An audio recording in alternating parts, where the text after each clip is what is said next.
오늘 함께 나눌 본문 말씀 같이 찾아서 봉독하겠습니다. 마태복음 5장 5절 말씀입니다. 마태복음 5장 5절 말씀 같이 봉독합니다. 온유한 자는 복이 있나니 그들이 땅을 기업으로 받을 것이미요. 아멘. 온유하다는 말 어떻게 느끼십니까? 말씀을 그냥 들으면 싸우고 폭력을 쓰지 않고 그리고 다정하고 따뜻한 마음을 가진 온유한 사람은 그런 느낌이죠. 그런 사람은 복이 있다 이렇게 말씀하시는 것 같아요. 이유가 뭐라고 얘기하시죠? 땅을 받을 것이기 때문이다. 땅 받으면 좋죠. 한국 사람 특히 땅 좋아하지 않나요? 어쨌든 말씀을 그냥 읽을 때 첫인상은 그렇게 느껴집니다. 착한 사람은 복이 있다. 땅 받을 것이다. 착하게 살아라. 이런 말씀이 다일까요? 이 말씀에 대한 첫인상은 그렇고요. 더 깊은 의미에서 무엇을 말씀하시는 것인지는 우리가 또 꼼꼼히 읽고 나누면서 은혜를 같이 공유하면 좋을 것 같습니다. 이 본문 말씀에서는 짧으니까 눈에 딱 봤을 때 중요해 보이는 부분이 있지요. 어디가 중요할까요? 온유하다는 게 중요하겠죠. 온유한 자가 복이 있는데 온유한 게 무엇인가? 이게 중요한 것 같고요. 또 중요해 보이는 게 하나 있는데 땅을 기업으로 받는다입니다. 그게 무슨 의미일까? 이 두 가지를 나누고 생각해서 우리가 주의 은혜 안에서 이 말씀이 깊이 우리에게 의미 있게 다가왔으면 좋겠습니다. 자, 온유한 자가 어떤 사람이겠습니까? 제가 아까 제 느낌을 이야기했었는데요. 왠지 착할 것 같고요. 욕도 하지 않을 것 같고요. 어디 가서 싸우지 않을 것 같은, 누가 뭐라고 해도 온화한 따뜻한 미소를 품고 대답할 것 같은 그런 느낌이지요. 온유하다는 말은요, 우리가 일상생활에서 잘 안 쓰는 말입니다. 그죠? 뵈니까 첫인상에 참 온유해 보이십니다. 이런 말 하면 어색하지 않을까요? 잘 안 쓰는 말이에요. 근데 우리가 이 말의 느낌은 또 잘 알고 있어요. 그러니까 아주 안 쓴다고 할 수는 없겠죠. 국어사전을 찾아봤습니다. 국어사전에 보니까 이렇게 설명을 하고 있습니다. 성격이나 태도가 온화하고 부드럽다. 온화하다는 것도 한자말이라 또 찾아야 되나 싶은데 하여튼 좀 따뜻하고 부드럽다 그런 의미라고 생각이 들어요. 한자의 뜻이 그렇습니다. 따뜻할 온자에 부드러울 요자를 쓰는 거예요. 온유하다. 온유하다는 말은 그런 말입니다. 그래서 우리는 성격이 좋다 이런 표현으로 온유해. 직접 말하면서 온유하다는 말은 잘 안 쓰지만 그 사람은 성격이 온유한 것 같아요. 이런 말은 쓸 수 있을 것 같아요. 착하다는 말 아닐까? 이런 생각도 들죠. 성격이 온유하다는 건 성격 좋다, 착하다, 마음이 따뜻하다 이 정도로 우리는 그 느낌을 이해할 수 있을 것 같아요. 질문해야 됩니다. 질문할 것은 뭐냐? 성경에 써진 그 용어, 그러니까 원래 성경이 기록된 그 언어에서도 그 부분의 그 단어가 우리말의 그런 의미와 똑같은가? 겹치기는 하는데 살짝 다른 의미가 있을 수도 있거든요. 번역이라 그래요. 언어라 그렇습니다. 언어의 문화에 차이가 있으니까 100% 완벽한 번역은 할 수가 없는 거죠. 성경 말씀 우리가 묵상할 때 그냥 한번 들을 때는 그냥 넘길 수 있지만 우리가 맘먹고 묵상할 때는 원어까지도 한번 읽어볼 필요가 있어요. 여러분들도 어렵지 않게 할 수 있습니다. 그냥 인터넷에서 검색해 보시면 나옵니다. 많이 나옵니다. 자, 제가 먼저 찾아왔습니다. 본문 말씀을 헬라어, 그리스어로 기록했는데 프라우스라는 말을 쓰고 있어요. 온유한이라는 형용사를 프라우스라는 말을 쓰는데요. 그 의미를 더 찾아보면 기본적인 의미는 우리말의 의미와 같아요. 성격이 온화하고 부드럽고 뭐 그런 얘기예요. 젠틀하고 그런 얘기를 말하고 있는데요. 더 깊은 의미, 원래 사전 찾아보면 1번 의미 말고 2번, 3번도 볼 필요가 있잖아요.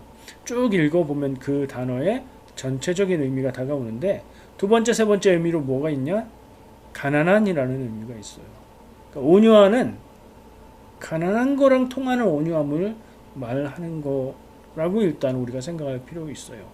두 번째는 가난한, 세 번째는 괴로움을 당하는 이런 의미입니다. 그러니까 온유한 사람, 착하고 화내지 않고 폭력 쓰지 않고 성격 좋은 사람인데 그 사람은 어쩌면 가난한 사람일 수 있는 거고 어쩌면 누군가에게 괴로움 당하는 약한 사람일 수 있다. 요런 느낌을 머릿속에 좀 그리면 이 원래 언어에서 의미하는 바에 조금 가까이 갈 수 있지 않을까 생각을 해요. 그러니까 모든 것을 다 가졌고 모르는 게 없고 못하는 게 없고 능력이 뛰어나서 모든 사람들에게 따뜻하게 대해주고 관대하게 대해주는 그런 온유함하고는 조금 다르다는 걸 생각할 수 있어요. 가난한 사람의 온유함, 괴로움 당하는 사람의 온유함, 조금 이상하다는 느낌이 들지 않나요? 가난한 사람은 좀 온유하기보다는 거칠고 강하고 이런 느낌을 보여주는 경우도 있잖아요. 괴로움을 당하는 사람은 불만이 있어서 그것을 강하게 표출할 수 있잖아요. 그럼에도 불구하고 온유한 사람, 이렇게 생각하면 어느 정도 입체적으로 그려지는 것 같아요. 히브리어에서는 이 그리스어에서 프라우스라고 쓰여진 신약 성경에 온유함이라고 표현되어 있는 프라우스하고 같은 의미로 아나우라는 말을 씁니다. 그러니까 구약 성경에서 온유하다는 말을 쓸 때는 아나우라는 말을 쓴다는 거죠. 그리고 히브리어로 기록된 구약 성경을 헬라어로 번역하면 그걸 또 프라우스로 번역해요. 그러니까 이 두 단어가 거의 비슷한 의미다 이렇게 생각할 수 있는데 히브리어의 아나우는 억눌리고 속고 착취당하지만 무방비인 사람, 그런 경우에 씁니다. 사전적인 의미가 그렇다기보단 성경에서 사용된 용법들을 찾아보면 그런 거예요. 그러니까 좀 약하고 연약하고 힘이 없고 가진 것이 없는데 그래서 당하기 쉬운데 그래서 당하기도 하는데 그럼에도 불구하고 온유한 사람이라는 의미겠구나. 좀 그쪽으로 방향을 잡으면 맞는 것 같습니다. 그걸 이렇게 종합해서 정리해보면 이렇습니다. 예수님이 말씀하시는 프라우스 의미의 온유한 자는 가난하고 괴로움 당하지만 그래도 온유한 사람, 착해서 손해보고 고생하지만 그래도 온유함을 유지하는 사람이라고 이해할 수 있을 것 같습니다. 어렵고 힘들어도 폭력을 쓰거나, 왜냐하면 어렵고 힘든 사람 중에 마음이 무너지고 마음이 혼란스러워지면 폭력적으로 다른 사람을 대하는 경우가 있거든요. 근데 이 온유한 사람은 그러지 않는 사람이에요. 어렵고 힘들어도 폭력을 쓰지 않습니다. 반항적으로 살지 않습니다. 더러운 세상, 삐뚤어지겠다, 이런 태도가 아니라는 거예요. 세상은 힘들고 어렵지만 우리는 하나님의 뜻을 찾고 그 길을 우리가 최선을 다해서 살아가겠다, 이런 자세를 갖고 사는 사람을 말한다는 거죠. 우리 교회 성도들 같은 사람이다, 저는 그렇게 떠올려 봤어요. 왠지 우리 교회 성도님들을 생각하면 이런 느낌, 가난하고 괴로움당하고 이러는 것보단 다른 사람들에게 폭력적으로 대하지 않고 거칠지 않고 힘들어도 온유함을 유지하는 분들, 그런 느낌이 강하게 들기 때문에 그렇습니다. 여러분 다 그런 분들인 줄 믿습니다. 나 아닌 것 같은데 그러시면 난 그런 사람이다, 지금부터 그런 사람이다, 이렇게 살아가시면 좋을 것 같아요. 그런 사람의 특징을 이렇게 말할 수도 있습니다. 삶이 힘들고 무거워도 도망치지 않는 사람. 통하나요? 저는 그렇게 느꼈습니다. 삶이 힘들고 무거워도 깽판치지 않는 사람. 다 망해버려, 에이, 이러지 않는 사람. 끝까지 포기하지 않는 사람. 끝까지 자기 자리를 지키고 할 일을 감당하고 어려운 일을 마지막까지 책임지는 사람. 그렇게까지 저는 생각을 해 보았습니다. 예수님이 말씀하시는 온유한 사람은 프라우스한 사람인데, 그런 사람은 힘들고 어렵고 가난하기도 하고 남들에게 당하기도 하지만 그렇다고 세상을 향해서 저의를 드러내고 폭력적으로 대응하고 그러지 않고 하나님의 평화 가운데에 하나님의 사람, 하나님의 백성의 삶을 지키고 살아가는 사람이 아닌가 하는 생각을 해봅니다. 두 번째 중요한 거 생각해 보자고 했죠. 땅을 기업으로 받는다. 한국에 부동산 불패라는 말이 있었습니다. 근데 얼마 전에는 그 부동산이 패했었죠. 막 집값이 막 떨어지고 그랬었어요. 근데 지금은 다시 집값도 올라가고 전셋값도 올라가고 그렇다는 뉴스도 들었습니다. 땅을 준다 하는 말로 들리죠. 땅을 기업으로 받는다. 한국 사람들은 얼마나 좋아할까요? 땅 주고 아파트 주고 그러면 좋아하지 않을까요? 그런 의미인가? 이게 어떤 땅을 준다는 말씀인지 한국 사람들 같으면 그 땅이 집을 지을 수 있는 땅인지 밭인지 논인지 산인지 이런 거 중요하잖아요. 어디에 있는 위치도 중요하겠죠. 그런 의미는 아닌 것 같아요. 어떻게 접근해야 될까요? 이스라엘의 입장, 유대인의 입장에서 접근을 해야겠죠. 유대인들에게 땅은 무엇인가? 그리고 땅을 기업으로 받는다는 건 무엇인가? 우리는 땅을 기업으로 받는다라고 말씀할 때에 기업이라는 말은 싹 빠집니다. 땅을 받는다. 하나님께서 나에게 땅을 주신다. 예수님이 땅을 주실 거라고 약속하셨다. 왜요? 기업이라는 말을 잘 모르는 말이라 그래요. 성경에 기업이라는 말이 나올 때는 지금 현대어에서 사용하고 있는 회사 뭐 이런 기업을 말하는 게 아니죠. 이거 헤리티지예요. 헤리티지. 유산으로 받는 거예요. 근데 하나님이 주신 겁니다. 하나님이 주셔서 그것을 유산으로 대대로 받아서 지키는 거예요. 땅을 받아서 땅이 한 10배의 값이 올랐다. 그러면 최고 금액에 갔을 때 정확한 타이밍에 딱 팔아서 이익을 취한다. 이런 투자 개념이 아니고요.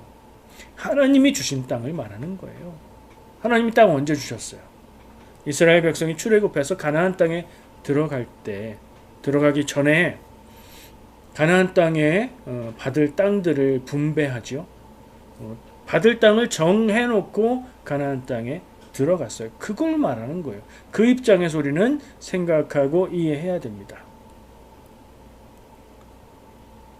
성경에서 기업으로 받는다, 유산으로 받는다는 의미는 그래서 값이 비쌀 때 부동산을 팔아서 동산으로 바꿔서 그걸 가지고 뭐 이런 개념이 아니라는 거. 우리가 생각하는 개념과는 다르다는 걸 기억해야 되고요.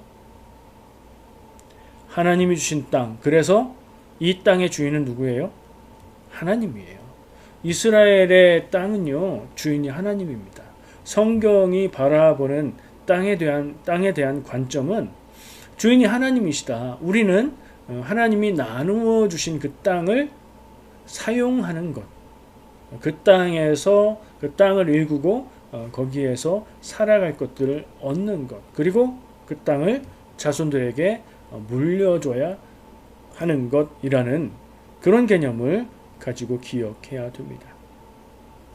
그래서 원칙적으로 이스라엘의 땅은 사고 파는 매매의 대상이 아닙니다. 그리고 어떤 경우가 있어서 땅을 팔게 되었다 그러면 그 땅은 다시 찾아야 되는 땅인 겁니다. 땅을 팔면 안 되는 것인데 그걸 팔게 되었다. 형편이 안 좋아졌다는 뜻이죠. 형편이 안 좋아져서 땅을 팔았는데 그 땅을 어떻게 다시 사겠습니까? 그래서 이스라엘에는 고엘 제도가 있습니다. 고엘 제도는 자기의 가까운 친척이 형편이 어렵거나 곤란에 빠졌거나 공경에 빠졌을 때 가장 가까운 친척이 구해주는 대신해주는 자가 되어서 땅을 잃게 되었으면 그 땅을 다시 사서 돌려주는 이게 의무입니다. 그래서 그런 거예요. 땅이 하나님의 것이고 대대로 유산으로 받아서 지키고 살아야 되는 것이기 때문에 형편에 의해서 땅을 팔았다면 그 땅은 되찾아 와야 되는 것이고 본인이 되찾을 능력이 없다면 가까운 사람이 그걸 찾아서 돌려줘야 되는 거예요. 가까운 사람도 그렇게 할 수 없다. 50년이 지나면 희년이 되어서 이스라엘의 땅은 희년이 되면 그 땅에 땅을 사느라 지불했던 가치를 다 사용한 것이 되고 다시 원래 주인에게 돌려 주어야 하는 겁니다. 좀 이해가 안 되죠. 그래서 합리적으로 땅을 매매할 때 땅의 가치, 땅의 가격은 희년이 얼마 남았느냐에 따라서 결정이 됩니다. 희년이 오래 남았으면 땅의 가치가 커지고요. 한 2, 3년 있다가 희년이 온다. 그러면 그 땅의 값은 싸집니다. 왜냐하면 다시 반납해야 되는 거니까요. 이스라엘의 땅의 개념을 우리가 기억하면서 기업으로 받는다. 이건 뭐하고 연결되는 거냐? 이스라엘 땅에 가나안 땅에 들어갈 때 하나님께서 지파별로 가족별로 땅을 나누어 주신 것. 그러니까 하나님 앞에 은혜로 받은 것, 그리고 그것은 하나님의 것인 것을 기억하고 지켜야 하는 것. 이런 의미인 거예요. 그럼 이 말씀을 어떻게 이해해야 될까? 아직 연결이 잘 안 되는데요. 저도 이 의미까지 생각할 때는 연결이 잘 안 됐어요. 그런데요, 이 땅이라는 게 또 다른 의미로 생각해 볼 수가 있습니다. 어떤 점에서 그러냐면 아까 가나안 땅에 들어가기 전에 땅을 분배했다고 했죠. 땅을 나누어 주는데 어떻게 나누었나요? 방법을 한번 기억해 보세요. 생각나는 게 뭐가 있죠? 지파별로 제비를 뽑아서 땅을 나눴다. 이거 있었죠. 제비 뽑아서 땅을 나눴다. 뽑기로 땅을 나눴다고? 그 운에 기대는 거 아니야? 이럴 수도 있고 저럴 수도 있고. 그게 아니에요. 이스라엘의 문화 안에서는 사람이 관여하지 않고 우연의 결과를 받을 수밖에 없는 것을 하나님의 뜻이라고 받아들입니다. 자, 땅을 받는데 제비를 뽑아서 땅을 받았다?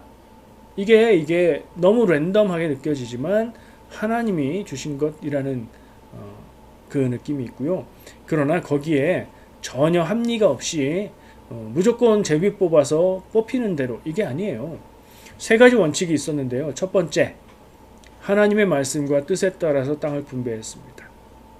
이건 그냥 원칙적인 거예요. 하나님께서 민수기에 나오는 말씀인데 백성들의 수를 계수해라 명령하세요. 그 명령은 뭘 위한 거였냐면 땅 분배를 위한 것이었어요. 자, 하나님의 명령으로 하나님의 뜻에 의해서 땅이 주어집니다. 이게 대원칙이에요. 두 번째는 인구에 따라서 나눕니다. 지파별로 인원을 셌던 이유가 그거예요. 지파별의 인구에 따라서 땅의 크기를 나누었던 겁니다. 그럼 제비뽑기는 뭐냐? 그 땅이, 그 지파의 땅이 어느 위치에 갈 건가? 그거를 제비뽑기로 정한 거예요. 그러니까 땅을 하나님이 주시는데 하나님의 명령, 하나님의 뜻에 따라서 땅을 받는데 가장 중요한 합리적인 원칙은 인구에 따라서, 그러니까 땅의 크기는 인구에 따라서 주어지고요. 어느 위치도 중요하잖아요. 근데 이거는 뭐 나눠 가져라 그러면 싸움이 일어나겠죠. 좋은 땅을 차지하기 위해서. 이스라엘이 크지 않은 나라인데도요. 북쪽으로 가면 산악지대고요. 남쪽 예루살렘 부근으로 가면 유대아 지역으로 가면 거기가 요새 같은 그런 지역이 많이 있고요. 또 북부 쪽 갈릴리 쪽은 이방 지역하고 잘 통할 수 있어서 국제적인 교류에 좋은 그런 땅이고요. 물이 있냐 없냐도 중요하고 그 땅의 위치가 굉장히 중요한 겁니다. 그 부분은 제비뽑기로 하나님이 주시는 뜻에 따라서 뽑았다는 거죠. 이 세 가지 원칙을 지켜서 땅을 나눴는데 그래서 그런 의미를 생각해 볼 때 이 기업으로 땅을 받는다는 표현에 들어가 있는 가장 중요한 의미가 저는 공평과 정의라고 생각을 했습니다. 하나님이 땅을 기업으로 주셨다. 하나님의 은혜로 받은 것이다. 나눌 때는 명확한 기준, 합리적인 기준에 의해서 그리고 하나님의 뜻을 따라서 공평하게 정의롭게. 왜요? 어떤 힘이 강하고 유력한 사람이 있는 지파에는 좋은 자리에 넓은 땅을 주고 이러지 않았잖아요. 공평하게 인구에 따라서 땅의 크기를 정하고 땅의 위치는 좋을 수도 있고 나쁠 수도 있지만 제비를 뽑아서 결정했잖아요. 공평하죠? 정의롭죠? 이걸 합의하고 뽑기에 들어갔을 거 아니에요. 그러니까 누구도 그 결과에 대해서 불만을 제기하거나 그럴 수가 없죠. 인구에 따라서 공평하게 나누어졌죠. 땅의 분배, 땅을 기업으로 받는다는 공평과 정의를 상징한다. 저는 그런 의미를 발견했어요. 그렇다면 오늘 본문 말씀에서 땅을 기업으로 받는다는 의미를 우리가 그냥 땅을 받는다는 의미를 넘어서 하나님의 은혜로 살아갈 수 있는 터전을 받는다, 이런 의미를 찾을 수 있고요. 또한 그 삶은 그 땅을 기업으로 받아서 살아가는 삶은 공평과 정의가 이루어진 이상적인 그런 삶이구나 하는 생각을 해볼 수가 있어요. 온유한 자, 어떤 사람이라고 했죠? 힘들고 어렵고 가난하고 가진 거 없고 능력이 없고 그래서 속기도 하고 그래서 억눌림 받기도 하고 손해보고 그렇게 살아가는 사람인데 그럼에도 불구하고 온유함을 유지하는 사람. 인생이 힘들고 어렵고 무거워도 하나님의 뜻을 따라 사는 것을 놓치지 않고 그것을 우선으로 살아가는 사람. 그런 사람은 복이 있다, 이렇게 말씀하신 거예요. 저도 동의합니다. 예수님의 말씀에 동의 안 하면 뭐 어떻게 하겠습니까마는 이렇게 생각을 해보니까 완전히 동의가 돼요. 세상 살아가는 삶이 힘들고 어렵고 고달프고 괴로울지라도 내 삶을 포기하거나 내 정신줄을 놓고 망가진 삶을 살거나 이러지 않고 할 수 있는 한 끝까지 하나님 안에서 평화를 유지하면서 평정을 유지하면서 폭력으로 대응하지 않고 그 사회 안에서 허용되는 그런 원칙을 가지고 살아가는 사람, 그 복 있는 사람이죠. 그렇게 살아가는 삶 자체가 저는 복이 있다고 생각합니다. 어떻게 생각하십니까? 근데 예수님은 온유한 자는 복이 있다, 땅을 기업으로 받을 것이다 라고 얘기하시는 거예요. 잘못 이해하면 지금 온유한 자에 대한 생각이 있었죠. 세상에서 살면서 억울하고 힘들고 괴로워도 그래도 하나님의 뜻을 바라보면서 마음을 지키고 자기 자리를 지키고 그렇게 온유하게 살아가는 사람들은 나중에 하나님의 보상을 받는다. 하나님이 땅을 주신다. 천국에 무슨 땅을 받나? 하여튼 좋은 걸 주시겠지. 이렇게 생각하는 게 아니라는 말씀을 드리고 싶어요. 왜요? 좀 전에 얘기했잖아요. 땅을 기업으로 받는다는 말은 공평과 정의를 상징한다. 이 공평과 정의는 뭐하고 반대가 돼요? 이 온유한 사람이 살고 있는 지금의 현실과 반대죠. 여러분이 살아가는 삶은 어떻습니까? 공평하고 정의롭습니까? 100%요? 아닌 것 같죠. 우리가 살아가는 삶의 현실은 완전하게 공평하지 않고요. 완전하게 정의롭지 않습니다. 근데 그게 공평하고 정의로운 세상이 된다면 또 그건 얼마나 기쁜 일이 될까요? 자, 온유한 자는 복이 있나니 땅을 기업으로 받을 것이다. 우리가 다시 한번 깊이 생각해 봐야 될 말씀인 것 같아요. 온유한 사람은 복이 있다고 하시는 예수님의 이 말씀은 그때나, 예수님의 그때나 로마 치하에 있었던 그때나 지금이나 우리가 경험하고 있는 세상이나 크게 다르지 않다는 걸 보여주고 있는 것 같아요. 여러분, 세상이 공평하고 아름답다고 느끼십니까? 만약 그렇다면 여러분들은 많은 것을 가졌기 때문입니다. 그런데요, 제가 볼 때는 많은 것을 가진 부자라고 해서 고민이 없는 것도 아니고요, 세상이 힘들지 않은 것도 아니고요, 공평하게 느껴지는 것도 아닙니다. 예수님은 그런 자들에게 공평하지 않고 힘들고 때론 억울한 일도 겪게 되는 그런 사람들, 가난하고 괴롭힘 당하고 억눌리고 속고 착취당하는 사람들, 로마가 많은 세금을 요구하는데 빠질 사람들은 다 빠지고 빠질 길이 없어서 세리들에게 많은 것을 빼앗기고 그렇게 살아가야 하는 사람들을 향해서 그 사람들을 생각하면서 말씀하신 것 같아요. 그럼에도 불구하고 반란을 일으키거나 폭력으로 뭘 하거나 이러지 않고 하나님의 뜻을 구하면서 기도하면서 견디고 살아가는 사람들,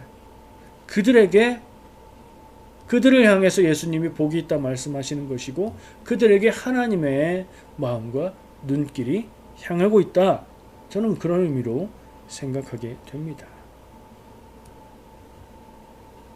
그런 사람들에게 하나님이 땅을 기업으로 주신다, 공평하게 공정하게 그런 세상이 올 거다, 그런 삶이 올 거다. 그리고 가진 것이 없어도 대가 없이 은혜로 주신다. 이런 믿음을 우리가 가져야 될 필요가 있다는 것을 생각하게 됩니다. 온유한 자에게 하나님의 나라가 이루어진다. 그리고 평화를 누리게 된다. 이 나라가 여러분의 나라인 줄 믿습니다. 온유하게 살아가는 사람들, 최선을 다해서 맡겨진 삶에서 힘들어도 견디며 감당하며 사는 여러분들에게 하나님의 평화가 있고 하나님의 공평이 있게 되기를 축복합니다. 우리의 삶에 억울하고 괴로운 날도 있습니다. 너무 힘들어서 지칠 때도 있습니다. 부자여도 가난해도 또 형편이 어떻게 다를지라도 그렇습니다. 저 사람이 나를 괴롭힌다 해서 저 사람은 늘 좋기만 한 것이냐? 그렇지 않습니다. 세상 사는 사람들의 처지는 다 고만고만합니다. 괴롭고 힘든 시간이 있습니다. 처지가 다르니 가난하면 더 힘들겠죠. 가진 것이 없으면 더 슬프고 괴롭습니다. 그런 사람들에게 하나님이 위로가 되어주신다. 저는 이런 말씀으로 읽게 됩니다.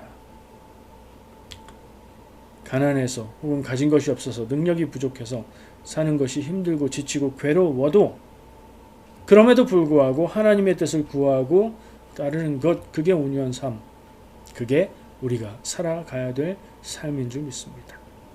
세상을 뒤집겠다고 정의를 세우겠다고 나설 수도 있겠지요. 그러나 그렇게 해도 괴로움은 사라지지 않습니다. 세상은 그렇게 쉽게 바뀌지 않습니다. 역사 가운데에 그렇게 분을 내고 무엇인가 해보겠다고 뜻을 세웠던 사람들 대부분은 더 어려움을 당했습니다. 더 어려움을 당하게 되니 그 길로 가지 말자, 이런 말이 아닙니다. 그것이 원하는 답을 주는 방법이 아니라는 얘기죠. 어쩌다가 세상을 뒤집으면 정말로 원하는 대로 세상을 뒤집어서 권력자들이 쫓겨나게 되고 가진 사람들이 없어지게 되고, 반대로 내가 권력자가 되면 어떻게 되죠? 뒤집어진 것 뿐이에요. 또 다른 권력이 되어서 다시 없는 사람들을 억압하고 괴롭힙니다. 그러니 길이 아니라는 거죠. 세상을 바꾸고 뒤집는 것은요, 사람이 할 일이 아닙니다. 물론 사람을 통해서 이루어집니다. 그러나 누가 하십니까? 하나님이 하십니다. 역사의 흐름을 바꾸는 것은 하나님의 일입니다. 도무지 될 것 같지 않던 일도 하나님의 때가 되면 이루어집니다. 우리에게 이 믿음이 있어야 되겠습니다. 물론 지금 여러분들 마음속에, 마음 한구석에 이 제가 나누는 이야기들 들으면서 그렇기도 한 것 같은데 조금 한 군데가 그렇다 하는 생각이 들 수 있습니다. 불의한 일, 잘못된 일을 바로잡는 것, 이거 해야 되는 거 아닌가요? 억울하다고 해서 그냥 온유하게 참고만 있어야 되는 건가요? 그런 생각할 수 있죠. 아니요, 그렇지 않습니다. 억울하면 억울한 것을 표현하고 구제 받으려고 노력해야 됩니다. 아까 성경 말씀 가나안 땅을 분배받는 내용에 중요한 내용이 있는데요. 슬로브앗의 딸이라는 사람이 나옵니다. 슬로브앗의 딸은 그 사람이 주인공으로 등장하는데 왜요? 슬로브앗이 없기 때문에요. 아버지인데 죽은 거예요. 남자가 없는 집안이 있는 거예요. 근데 땅의 분배는 남자가 있는 집안을 대상으로 이루어졌어요. 땅의 분배가 이루어지는데 보니까 우리 집은 여자들만 있는데 땅을 못 받는 거예요. 그래서 그 부분을 말합니다. 우리도 땅을 받게 해주십시오. 하나님의 뜻은 그 말이 옳다. 그들에게도 땅을 주어라 라고 이야기합니다. 사회가 허락하는 한에서 우리가 불의한 것, 억울한 것, 고쳐야 될 것들은 노력해야 되는 게 맞습니다. 더불어 그리스도인은 하나님의 뜻에 따라서 세상이 요구하는 기준 이상의 것들까지도 따르고 지키고 그렇게 만들어 가려고 애쓰고 노력해야 됩니다. 그러나 그 방법이 폭력적으로 세상을 뒤집겠다고 나서는 방법일 때는 그게 잘 되기가 어렵다는 얘기를 말씀드리는 겁니다. 1947년 8월 15일, 좀 이상하죠, 연도가. 8월 15일 하면 광복절인데 45년인데 47년 8월 15일에는 무슨 일이 있었습니까? 인도가 영국으로부터 독립을 했습니다. 간디라는 사람이 위대한 인간이라는 마하트마라는 칭호를 받을 정도로 그 인도의 독립의 시기에 민족의 위대한 지도자였죠. 그는 영국으로 유학을 갔다가 잘못된 점들을 발견하게 됐고요. 그리고 민족의 지도자로서 영국으로부터 인도의 독립을 이끌었던 사람으로 평가받고 있습니다. 그가 성경을 알았을까요? 그가 혹시 기독교인이었을까요? 아니요. 그 얘기를 왜 하죠? 간디가 인도 민족들을 이끌고 했던 운동은 비폭력 저항 운동이었기 때문이에요. 가끔 보면 비폭력 무저항 운동이다 이렇게 표현한 데들도 있는데 좀 이상해서 찾아보니까 비폭력으로 저항한다는 비폭력 저항 운동이 맞는 것 같고요. 그리고 비폭력 무저항에 대한 부분도 검색이 좀 되는데 내용은 모르겠어요. 뭐 어떤 의미가 있어서 그런 표현을 쓰는 것 같기도 하고 그래요. 근데 하여튼 저항을 하고 우리의 뜻을 전하는데 폭력이 아닌 방법으로 그렇게 했던 거죠. 간디는 성경을 잘 읽었다고 해요. 그리고 예수님을 사랑한다. 나는 예수를 사랑한다. 이렇게 표현했대요. 그런데 기독교인이 되진 않았어요.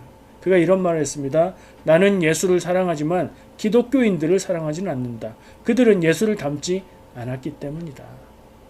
어쩌면 영국의 기독교인들을 보고 그랬을까 하는 생각도 들고요. 또 생각해보면 기독교인이 예수님처럼 되려고 하는 사람들이지 예수님처럼 된 사람들은 아니니 이 말도 맞는 말이구나 하는 생각을 하게 됩니다. 기독교인이 아니었으면서도 정말로 예수님의 마음과 뜻을 잘 실천하고 행했던 사람이 아닌가?